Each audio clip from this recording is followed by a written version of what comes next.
Oh my gosh, you guys are not going to believe this, but I actually started recording this video already and I didn't have my microphone on. So it was just me talking and no sound at all. So I had to go back and start over again with my microphone actually working. So I'm just going to say the same things I just said because you guys didn't hear them anyway. So I'm back to do the second half of this video and we are going to be dealing with the quadratic formula. The quadratic formula is typed right here. And as you can see, it's all these A's, B's, and C's and numbers. And the A's, B's, and C's come from the coefficients on your standard form quadratic. So it's very important that when we do these, we make sure that we put them in standard form first. Now, most people are pretty comfortable with the quadratic formula. So we're only going to do this one example so you guys can see it. And then we'll move on to the higher degree polynomials. And you can see how we do those. So we are going to put this guy in standard form, which means I'm going to subtract the x over and stack it here in the middle. And I'm going to subtract the 5 over and tack it here on the end. So standard form is 5x squared minus x plus 2. And since those two things cancel, it's equal to 0. Now your A's, B's, and C's, like I said, are going to come from the coefficients in the standard form. 5 is A, -1 is B, 2 is C. So when I plug into this formula, I'm not using any variables, it's all numbers.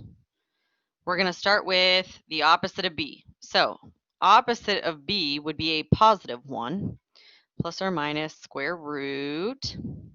Under the square root, we need a b squared, so that's -1 squared minus 4, which is always there, and then times a is 5, times c is 2. And the whole thing is over 2 times a, which is 5. So there's all the values plugged in. And now once they're all in, you just go through the steps for simplifying, and you simplify this thing as much as you can. So let's handle the operations all around. 1 plus or minus square root. -1 squared is 1 minus 4 times 5 times 2. 4 times 5 is 20 times 2 is 40, so this is minus 40. And the whole thing is over 2 times 5, which is 10. Let's combine like terms under the radical. 1 plus or minus square root -39 over 10. Now, once you get to this point, whatever's left under the radical, you want to make sure that you simplify it as much as possible. If it's a perfect square, take the square root. If it can be simplified, break it down. If it can't be simplified, but it has a negative under there, pull it out as an I. This is 1 plus or minus I root 39 all over 10. Now, at times, they might want you to split this thing up. So there is the possibility that they will ask you to split this thing. And sometimes they want it written very specifically. So I'm going to write it out in one of the ways that I've seen it before. It looks like this: 1/10 plus root 39 tenths I, and 1/10 minus root 39 tenths I, where this weird root 39 over 10 acts like a coefficient in front of the I, and the plus and minus split. So again, it's really going to depend on the question itself. I have seen it written as this single expression with the plus or minus. I've also seen it asked to be separated like this. So just make sure you put your answer in the appropriate manner for Hawks. And that is the quadratic formula. What's nice about the quadratic formula is that most people are really comfortable with it because they've used it a lot. It's one of the only things that most people remember from high school. And it works every single type of quadratic, whether it's factorable or not, whether it's ugly or not, it will work every time. So when all else fails, if you have no idea, you could always use the quadratic formula. However, on your proctored exams, like the midterm and the final, you have to show your work, and the work has to reflect whatever it's asking you to do. So it is important for you to learn all these methods just so that you can use them whenever you're asked to. All right, so let's see. We're going to look at some higher level quadratics. This is kind of like 1.7 part B. So there are two different types of quadratics. Both of them, or I'm sorry, higher level polynomials. Both of them are going to resemble quadratics. So when we do these, the first type is going to be fourth power quadratics that look like, I keep saying quadratics, fourth power polynomials that look like a quadratic would, and therefore are somewhat solvable using quadratic methods. So we're going to factor these first ones. These are power of 4 equations.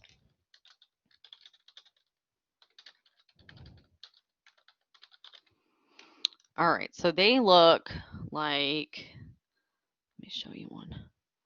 They look like y to the fourth plus 4y squared minus 5 equals 0. I'm going to add another one in here too. So the second one, let's do x to the fourth plus 5x squared minus 36 equals 0. Now, these equations are still solvable by factoring. I'm just going to kind of separate the page here. I like all these little neat gadgets that I have on here. If you notice, even though these start with a fourth power, they decrease by powers of 2. So it goes 4, then 2, then 0, which means that this thing is still factorable. However, when we split this leading term so that it goes in the front of each parenthesis, it's not going to be a y in the front like when we factored the regular ones. It's going to be a y squared in the front. So this is still factorable. The factors of 5 that subtract to give me 4 are 5 and 1. Instead of putting a y in the front, we put y squared plus 5 and y squared minus 1. This is factored form of this higher level polynomial. This is only possible because this power here is decreasing by 2's as it goes down. So it's going to work the same way that a quadratic does. Now from here, we follow the same steps that we would whenever we were solving by factoring before. And the next logical step would be to take each factor and set it equal to 0. Y squared plus 5 equals 0. Y squared minus 1 equals 0. Now the difference is going to come at this point, because here we don't have linear equations set equal to 0. At this point, we have quadratic equations set equal to 0. But we solved quadratics that look like this, where there's a square term and the constant term. And we did it back here with the square root principle. So we are going to isolate the square term and then take the square root of both sides. To isolate the square term here, I subtract 5. That gives me y squared equals negative 5. To isolate the square term here, I add 1, so I get y squared equals 1. And now the square root principle says take the square root of both sides. So I'm going to square root,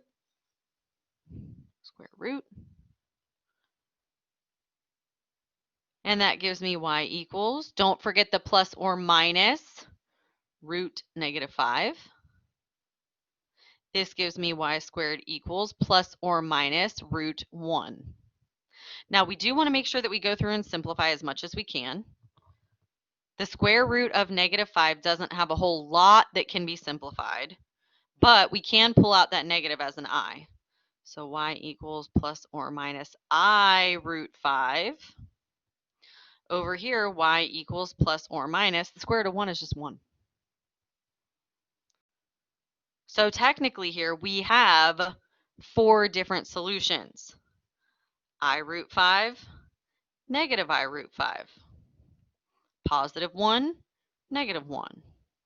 And with a 4th degree polynomial, we should have 4 possible roots, and that's what we ended up with. Now, similarly over here, we're going to do the same deal. Again, we're looking at polynomials that resemble quadratics but are higher level. So here we have x to the 4th plus 5x squared minus 36. Again, this is factorable. Factors of 36 that subtract to give me 5 are 9 and 4. But when we split the x to the 4th, we make it x squared plus 9 and x squared minus 4. Just like in the last one, we're going to set each one of these pieces equal to 0. X squared plus 9 equals 0. X squared minus 4 equals 0. And then solve for x. Isolate the x squared term. Take the square root of both sides. So if I isolate the x squared term, on this side I'm going to subtract 9. So that gives me x squared equals negative 9. And on this side I add the 4. X squared equals 4. Square root principle says to undo a square, you square root both sides. Square root, all these square roots. That leaves me with x equals plus or minus root negative 9. X equals plus or minus root 4. And both of these sides can be simplified pretty much. They're both perfect squares, just one of them happens to be imaginary, which is fine. The square root of negative 9 is 3i. So we've got plus or minus 3i. And over here, the square root of 4 is 2, so plus or minus 2. If we have to write them all out separately, we have 3i, negative 3i, 2, and negative 2. And so these are very specific types of examples where even though it's a 4th power, it resembles a quadratic and is factorable like a quadratic.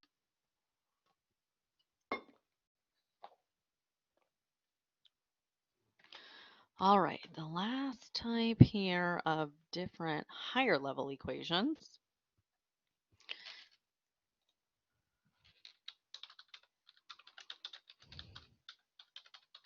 is equations that contain binomial groupings.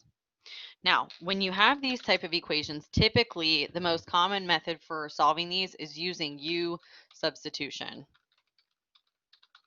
Some people really like U substitution. Some people don't even want to bother with it and just leave the equation as it is. And that's really going to be a personal choice for you. So it's up to you, whatever you want to do. These binomial grouping equations look like this. So let's say we had something like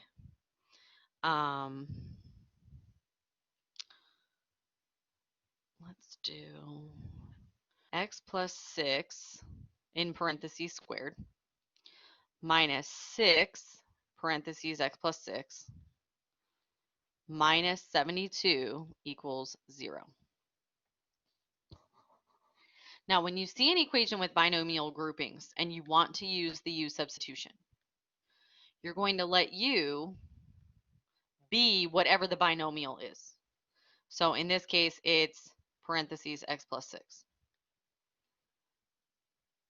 The reason why you would do this is to simplify what the equation looks like for you. So for example, if I let U be this expression, then technically I could take these binomial groupings here and replace them with the letter U, which just makes the equation look nicer. You end up with U squared minus 6U minus 72. Now that U is only going to be used as a placeholder. so that you can now see that this is a factorable trinomial. So even though it didn't really look like it when it had these binomial groupings in it, replacing them with a single variable makes it a little bit more obvious that it is factorable, and therefore solved by factoring. So for example, if I solve this thing by factoring, I'm going to factor what this trinomial looks like. Factors of 72 that subtract to give me 6 are 12 and 6. So u minus 12, u plus 6 equals 0. And then again, we would set each one of these equal to 0. U minus 12 equals 0. U plus 6 equals 0. Now, before we can actually solve these, we have to remember that u isn't really a u at all. U is an expression, x plus 6. So before we solve it, we have to put the x plus 6 back. So actually what they say is x plus 6 minus 12 equals 0. And x plus 6 equals 0. I've replaced the u with the x plus 6. So I basically just put back what belonged there to begin with. And some people just leave the x plus 6 in there while they're doing the factoring. And that's, like I said, a personal choice. You don't have to do the u substitution if you are comfortable with leaving the x plus 6 in there. So now that it's back, we can simplify and solve. If I combine like terms here, I get minus 6 equals 0. If I combine them here, I get x plus 12 equals 0. And now these are pretty basic here. To solve the first one, I add 6. To solve the second one, I subtract 12.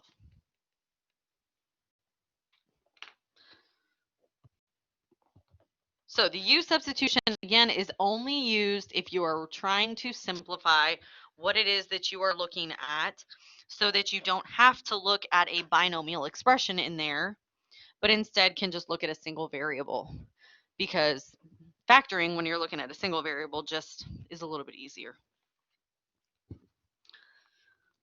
All right, now there's a little bit more in this section, and it's application problems. So I'm going to leave this document here, and I'm going to open up a Word document so that you can see some word problems on the screen rather than me typing them out. So I'm going to add another page for these application and insert a file. So let's see, not this one. I need to see what's on here. 1111. Fill in handouts. This is section 1.7 A and B.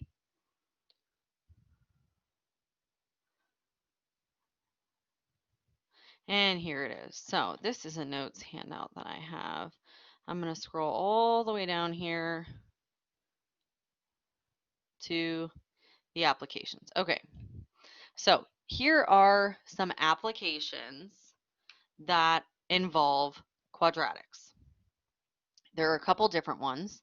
So we have equations that'll deal with gravity. You get a highlighter here, gravity, or equations dealing with right triangles. Now, if you're dealing with equations that have to do with gravity, the generic gravity formula is found here. This H equals all this stuff. Now, a lot of the variables involved in it are going to be filled in. First of all, v sub 0 is the initial velocity, which is given in the problem. A sub 0 is the initial height, also given in the problem. And then g is just going to depend on whether you're talking about feet or meters. So if it's feet, it's 32. If it's meters, it's 9.8. Once you have the information filled in, then you're just looking at a basic quadratic that can be solved using one of the quadratic methods. And sometimes they're factorable, which is awesome, and sometimes they are not factorable. So you have to use the quadratic formula. But either way, it doesn't matter.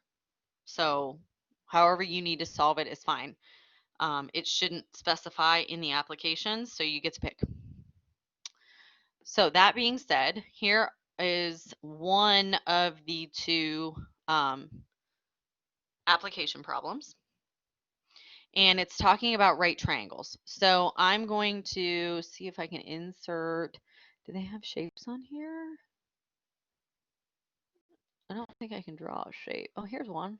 That's not a right triangle. They don't have right triangles on here. That's kind of annoying. I wonder if I can do one of these. Oh no, it's in green highlighter. No. Let's change the pen to this and then do drawing a, let's draw one of these. At least I can do this and then maybe I can connect it with the line and make a nice one. Let's see. Look at that. I made one. Well, that's nice. Okay. So there's a right triangle. This is a fun little thing, isn't it? All right, so here's my right angle. Whoa! Hold on. I don't know how to use this thing. Here's my right angle, right triangle.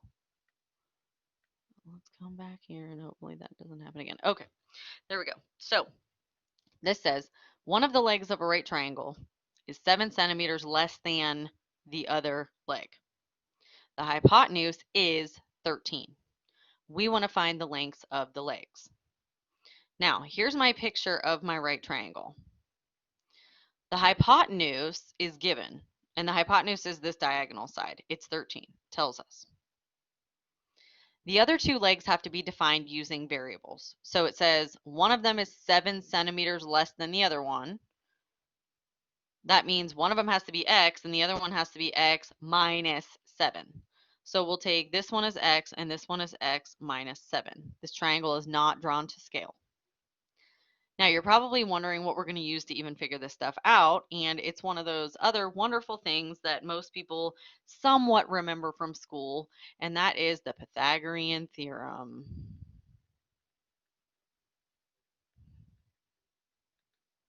The Pythagorean theorem basically states that the sum of the squares of the legs of a right triangle is equal to the hypotenuse squared.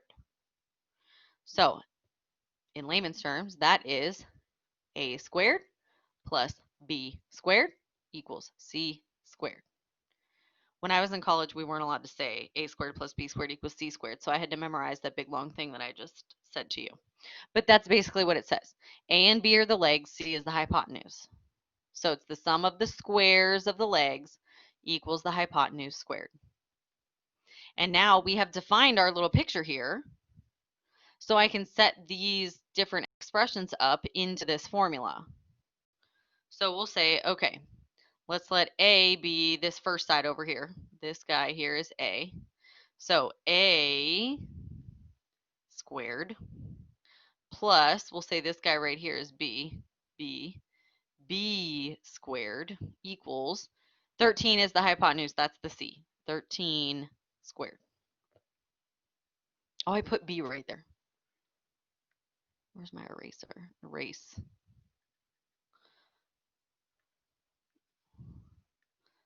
It's supposed to be an X. Sorry. All right, so now we've got x minus 7 squared plus x squared equals 13 squared. Now, in order to solve this, I have to get it into standard form, which means that I have to simplify all this stuff, starting with the x minus 7 being squared. So I'm going to go off to the side over here so that I don't take up a ton of room because there's not a whole lot of room here. And I'm going to FOIL out x minus 7 with itself. Because remember, when you have a binomial squared, it literally means multiply it out with itself. So I FOIL. X times x is x squared. X times negative 7, negative 7x. Negative 7 times x, negative 7x. Negative 7 times negative 7 is positive 49. That's a 4. So when I combine like terms, this thing becomes minus 14x. And now I've got this guy FOILed out. So x squared minus 14x plus 49 is the first part. Then plus another x squared. And then we square 13 and we get 169. So we're almost in simplest, nice, neat little form here. I need to combine some like terms on the left-hand side. X squared and x squared combine to give me 2x squareds minus 14x plus 49 equals 169. Now, we're still not in standard form yet. We can't solve a quadratic until it's in standard form. So I need to move that 169 over to the left. So I subtract 169, and I get 2x squared minus 14x minus 20 equals 0. Now, this is a quadratic in standard form, and it is solvable using quadratic methods. The first quadratic method that I am going to attempt is factoring. And since there's a GCF that divides out, let's get rid of it. Divide it all the way out. Hopefully this thing factors. This is x squared minus 7x minus 60 equals 0. And how lucky for us, this is a factorable trinomial. If it was not factorable, I would probably use the quadratic formula just because that's the next nicest method, but it's a personal choice. Some people like to use completing the square. But I'm going to factor this guy. Factors of 60 that subtract to give me 7 are 12 and 5. X minus 12, x plus 5 equals 0. So I get two possible solutions. X minus 12 equals 0 gives me x equals 12. And x plus 5 equals 0 gives me x equals negative 5. Here's the problem with these two possible solutions. Negative 5 is not a possibility because we're talking about length of a side of a triangle. And there's no such thing as negative 5 centimeters. So there's no possible way that the solution could be a negative 5. It can't be. So negative 5 is out. That only leaves us with this positive 12, which is good because 12 works. That means that the one side, the plain old x side, is 12 centimeters. And this side over here is 12 minus 7, which is 5 centimeters. So my lengths are 12 centimeters and 5 centimeters. And that is an application of the Pythagorean theorem. The second example on here talks about velocity. So now we're getting into that gravity formula. Remember, the gravity formula is given right here, but we're going to fill in these blanks with the initial velocity and the initial height and all of that stuff. This one in particular is talking about feet per second. So we're talking about G being 32 because, again, that will depend on whether you're talking about feet or meters, and this one is feet. So in the G spot, we're going to plug in 32 right over here where the G is located. Then we'll simplify this a little bit so it's not going to stay at 32. So you'll see. Let's analyze this problem.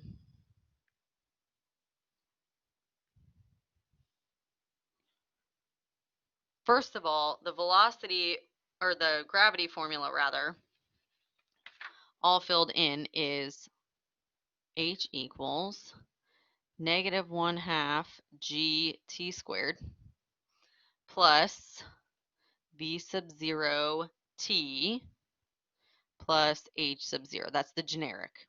Now, we already know that since we're talking about feet, the g is going to be 32. We need to figure out what's v sub 0 and h sub 0. So we start off reading this problem. I'm going to get my highlighter out so that we can highlight some stuff. So it says a ball is thrown upward with a velocity of 40 feet per second. The velocity being 40 feet per second is the initial velocity. So we also know v sub 0.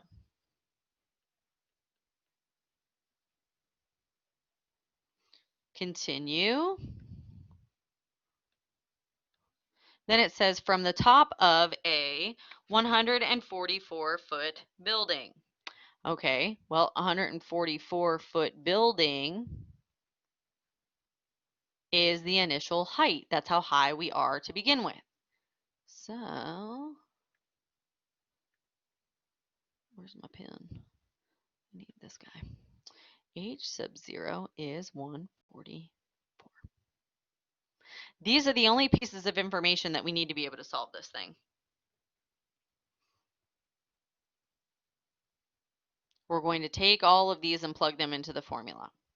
Now, the last little bit of information tells us what we're looking for our ending term to be. So how long after it's being thrown will it be 10 feet from the ground? So h represents the height, g is the constant in the formula, v sub 0 is the initial velocity, and h sub 0 is the initial height. And all of this information is given in the problem. So all we have to do is locate it and then substitute it in. So I'm going to substitute these values in exactly the way that they look, and then we'll simplify. So we start off with h. H is the height after some time has gone by, and we want this thing to be 10 feet off the ground. Negative 1/2 is already in there. We already said that g is supposed to be 32. And then t squared plus v sub 0, that's the initial velocity, 40 feet per second, t, plus h sub 0 is how high were we whenever we initially threw this thing. That's 144. And now I'm just going to simplify this a little bit. So to simplify, 10 stays there. I want to multiply negative 1/2 times 32. That's negative 16 t squared plus 40t plus 144. Now this is a quadratic equation. It is still not in standard form because we have to get this thing set equal to 0. So in order to do that, I'm going to subtract this 10 over, tack it on here at the end with this 144. So we're looking at 0 equals negative 16t squared plus 40t plus 144 minus 10 is 134. And here is my quadratic. Now from here, if you can find a common factor that you can divide out, you can go ahead and do that. Or since we're going to use a quadratic formula, you can just leave the numbers as they are. It's a little bit faster to just leave them because then you're not trying to mess around with changing the equation around at all. But again, that's another personal choice. When you are dealing with a quadratic formula, you can leave it in this form. You don't have to worry about dividing out common factors. But if you want to, go ahead. I'm not going to because it takes extra time. So I'm going to start with my A's, B's, and C's. Negative 16 is A, 40 is B, 134 is C. And I'm going straight into the quadratic formula. So we've got opposite of B, that's negative 40, plus or minus square root. B squared, that's 40 squared. Minus 4 times A is negative 16. Times C is 134. And the whole thing is over 2 times A is negative 16. Now I have to go through and simplify this as much as possible. And so I'm going to have to combine some like terms and do some multiplying, all that stuff. So we'll start off with 40 squared. So 40 squared is 1600. 1600 minus 4 times negative 16 times 134. 2 negatives is going to make this a plus. And we multiply 4 times 16 times 134, and I get 8576. Yikes. And the whole thing is over 2 times negative 16, which is negative 32. Now, we are going to simplify further. And we combine 1600 and 8576. And we get negative 40 plus or minus square root. That is 10176. All over negative 32. Now, because this is a real world situation, I want to actually find my answers instead of leaving it in this weird, radical expression. If we were actually asking you this question, they would want an actual answer, not this weird radical thing, because it wouldn't mean anything to most people. So I'm going to actually take in my calculator and type in square root 10176. And when I do that, it's going to give me some big long decimal because it's not a nice answer. This isn't a perfect square, so it's irrational. And whenever I type it in, I get 100 point, we'll just say 88.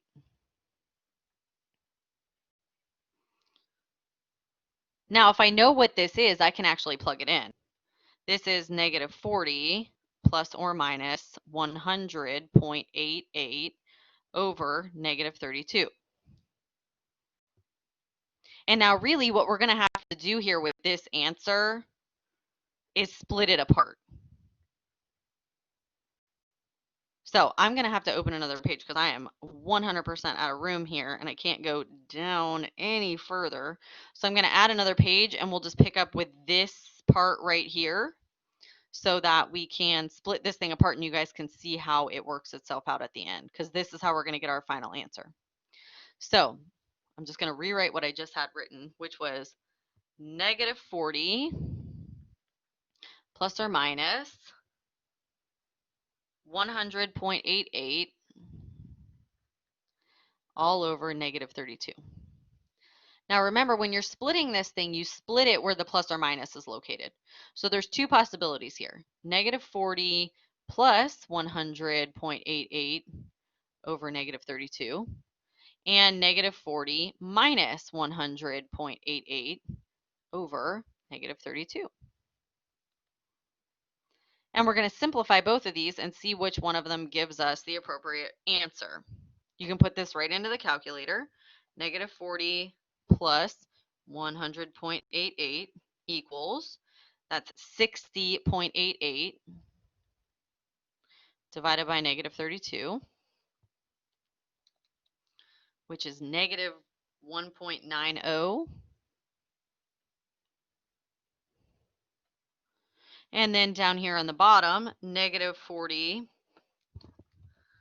minus 100.88, that's negative 140.88 divided by negative 32.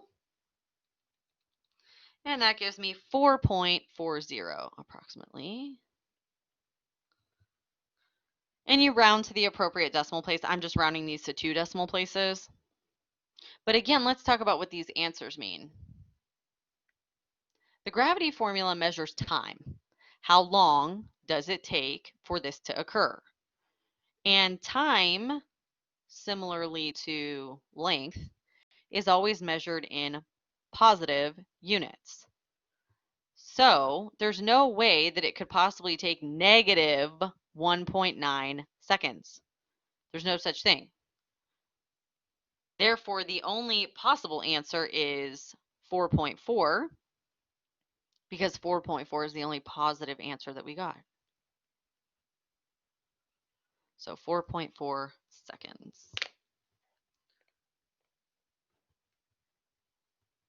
Now, I want to jump back for just a second, just to point something out really quick that wasn't addressed in this, but just in case it pops up when you are doing your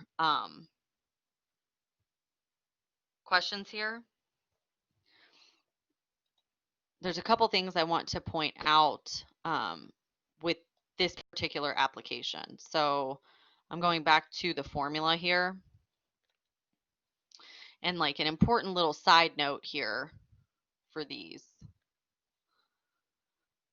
If the wording in the problem says that you drop the ball instead of throwing it, dropping it means that the initial velocity is 0. You're not putting anything behind it. You're not adding any speed to it by throwing it. You're just holding it out and letting it go. So the only force working on it is the gravity, and there is no initial velocity. So it is possible that the wording will say that it's being dropped. Now, the other thing that you might see is how long until it hits the ground. Instead of how long until it's 10 feet or how long until it's 20 feet or whatever the case is. If it says how long is it going to take for it to hit the ground, that means that regular h, not h sub 0, regular h is already 0. So those are a couple things to kind of keep in mind whenever you're going through these, just in case the wording is a little bit different. Also, don't forget that if it says here that you're dealing with meters instead of feet, you have to change what this number is for G. It's only 32 for feet. It's 9.8 if you're dealing with meters. So that'll change the problem a little bit. So just a couple things to keep in mind. But these are all the different types of quadratics that we're going to deal with.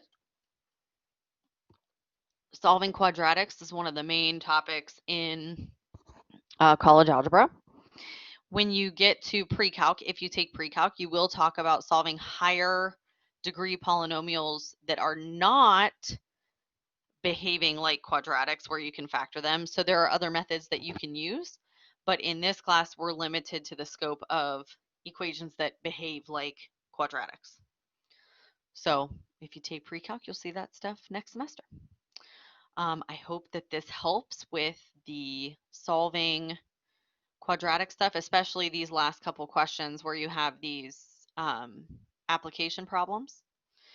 And the next video that we will cover is going to be over section 1.8, which is rational expressions and rational equations. In section 1.8, we are going to see a lot more factoring. So again, you're going to want to make sure that you brush up on your factoring so that you're comfortable with it for whenever you get into those sections, because you don't want to spend a lot of time trying to remember how to factor when really you just want to be applying the factoring. So make sure that you go back and brush up on that and check back probably Thursday for that next video over section 1.8. All right, thanks.